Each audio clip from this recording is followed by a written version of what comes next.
अमीर और गरीब बहू की शिवरात्रि। हे शंभू बाबा मेरे भोलेनाथ, तीनों लोक में तो ही तो, श्रद्धा सुमन मेरा मन बेलपत्री, जीवन भी अर्पण कर दूं।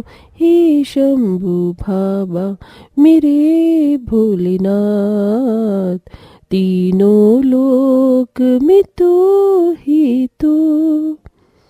हे पार्वती पति, बस इसी तरह से अपनी दया कृपा मेरे घर पर और मेरे परिवार पर बनाए रखना प्रभु। देविका के मन में भगवान भोलेनाथ के लिए बहुत बड़ी आस्था थी।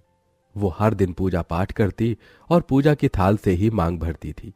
ऐसा मानती थी कि इसमें माता पार्वती का अमर अजर सुहाग का आशीर्वाद भरा है। पर अचानक उसके हाथ से पूजा की थाली उसके मांग भरने से पहले छूटकर जमीन पर गिर गई। हे भोलेनाथ, सिंदूर का गिरना तो अपशकुन होता है। देविका, मैं खेत पर जा रहा हूँ। अजी सुनिए, आज कहीं मत जाइए। देखिए ना, सारा सिंदूर बिखर गया। माता पार्वती ने मुझे संकेत दिया है।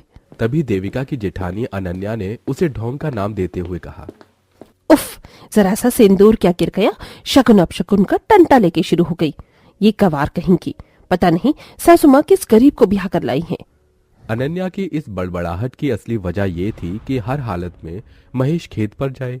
अनन्या अमीर घर से थी, इसलिए वो बहुत ही घमंडी और कड़वे स्वभाव की थी। जब से देविका ब्याह कर आई थी, वो हमेशा खिटपिट किया करती थी, जिसकी वजह थी उसके पति पंकज की बड़ी कमाई। पंकज पढ़ा लिखा था, वहीं महेश ने छोटा होके भी एक बड़े भाई का फर्ज निभाया और खुद ज्यादा पढ़ लिख नहीं पाया, क्योंकि गरीब दयाराम के पास इतने पैसे नहीं थे। इसलिए पंकज को तो पढ़ लिख कर अच्छी नौकरी मिल गई, पर महेश ने खेत संभाल लिया। उस दिन भी वो खेत पर काम कर रहा था, तभी एक सांप ने उसे काट लिया। आ माँ, मेरे पाँव! महेश काफी देर तक दर्द में तड़पता रहा। आसपास के खेत में काम करते लोग उसे अस्पताल ले गए। थोड़ी देर में पूरा परिवार भी पहुंच गया।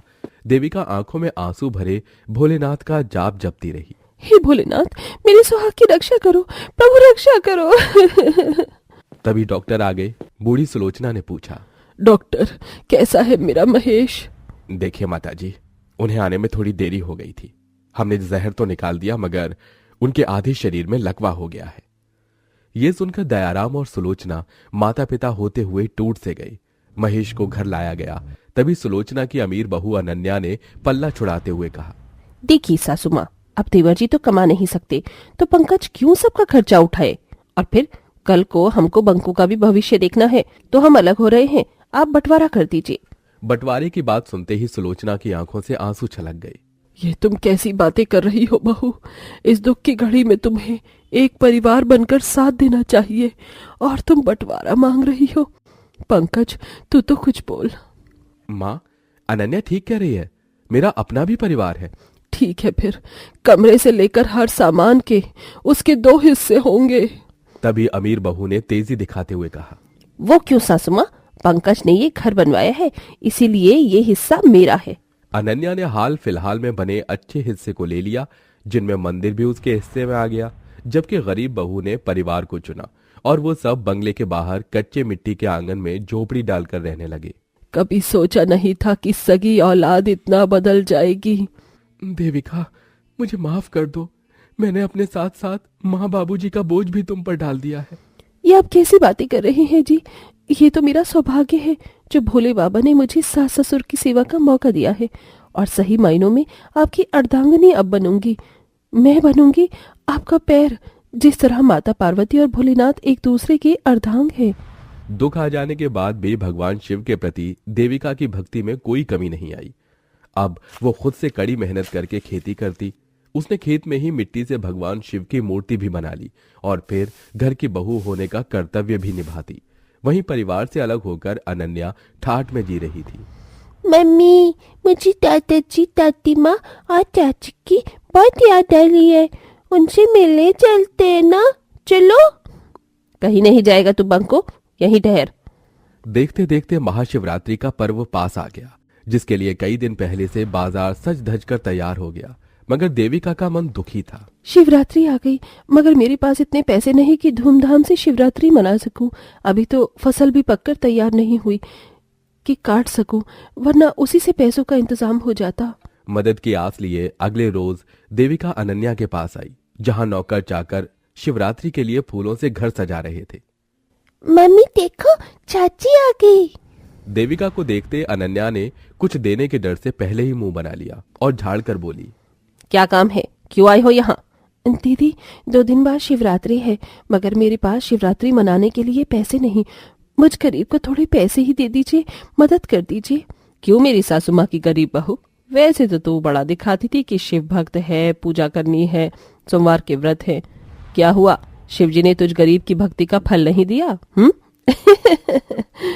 धन के अहंकार में अंधी हुई अनन्या ने न केवल उस गरीब बहू की भक्ति का बड़ा मजाक बनाया, बल्कि उसे भगा भी दिया। देखते ही देखते 2 दिन बीत गए और शिवरात्रि का दिन भी आ गया। निर्जला व्रत भूखी वो गरीब बहू अपने खेत में बने उस मंदिर में आई और बिलख बिलख कर शिवजी से गुहार करने लगी। हे भोले बाबा, ये मुझ गरीब बहू की कैसी परीक्षा है। सारा संसार शिवरात्रि मना रहा है, मगर मुझ गरीब बहू का भाग्य तो देखो। मेरे पास आपको चढ़ाने के लिए भोग प्रसाद बनाने का सामान भी नहीं है। देविका अपने आंसुओं से शिवजी के पांव धोती है। वहीं अमीर अनन्या अपने बड़े से मंदिर में दूध का जल शिवजी को चढ़ाती हुई भक्त होने का आडंबर करके दिखाती है, जिसमें अमीर लोग शामिल थे। जय हो शिवजी की।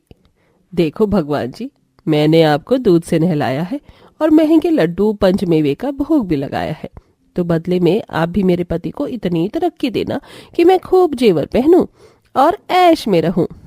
अनन्या, पूजा पाठ हो गया हो तो let's enjoy. Oh yes Mrs Kamini Dhingra, बिना भांग पिए शिवरात्रि का रंग कहाँ जमता है।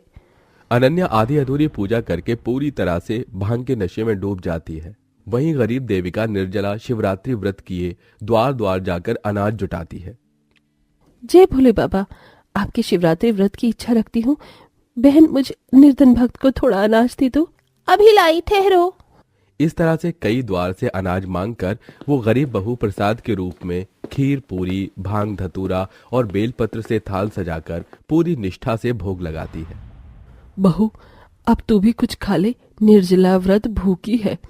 पहले मेरे शिव शंकर खाएंगे माँ जी, फिर ही मैं शिवरात्रि का व्रत खोलूंगी। उन्हें आज आना होगा। जब तक पार्वती पति नहीं आ जाते मैं उनकी बाट जोती रहूंगी। जहां एक और शिवरात्रि के उस दिन देविका भगवान शिव के लिए थाल सजाए बाट जोती रही, वहीं अनन्या ने न सिर्फ शिवरात्रि के दिन भांग पिया, बल्कि पार्टी में चिकन वगैरह खाकर शिवरात्रि व्रत और भगवान शिव का भी अपमान किया। अनन्या, तुमने तो शिवरात्रि का व्रत किया था, फिर तुम चिकन कैसे खा रही हो? आप बिना कामिनी जी भगवान से बहुत डरती हो, वो देखने थोड़ी आ रहे हैं। मगर भगवान न केवल सब देखते हैं, बल्कि सच्चे मन से भक्त के पुकारने पर आते भी हैं। देविका की भक्ति और आंसू देखकर भगवान भोलेनाथ बाल रूप लिए उसकी झोपड़ी में आ गए। मैया, आज महाशिवरात्रि है, थोड़ा प्रसाद खिला दो। अभी लाई।